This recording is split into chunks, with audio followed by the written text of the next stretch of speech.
Lille allasumis kehtestati alates 1. detsembrist uus parkimiskorraldus selleks, et tagada parem talvine hoolduse tase, paremini lund koristada ja tänavad ära puhastada.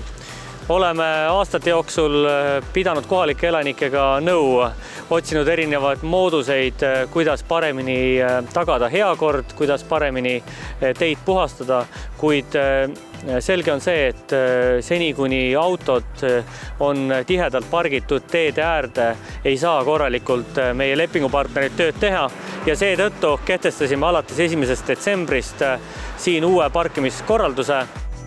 Et oleme jaotanud asumi erinevateks tsoonideks. Põhiliselt tähendab see seda, et koristamine toimub konkreetsel päeval, esmaspäev, teisipäev või kolmapäev 9–4, välja arvatud Madara tänaval, kus toimub koristamine edaspidi esmaspäeva öösiti.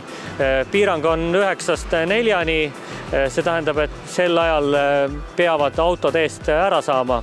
Teeme koostööd erinevate ametkondadega ja kui auto jääb ette, siis sellega juba konkreetselt tegeleb Tallinna Munitsipaalpolitsei amet. Kevadel saame hinnata, kuidas uus parkimiskorraldus rakendus ja milline on heakorra tööde tulemus.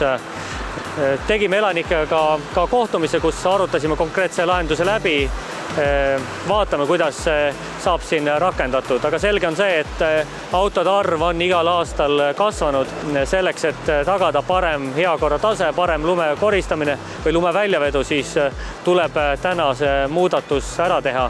Ma palun elanikel järgida uut liikluskorraldust, parkimise piiranguid ja kui tekib konkreetseid küsimusi või probleeme, siis meile kindlasti sellest teada anda.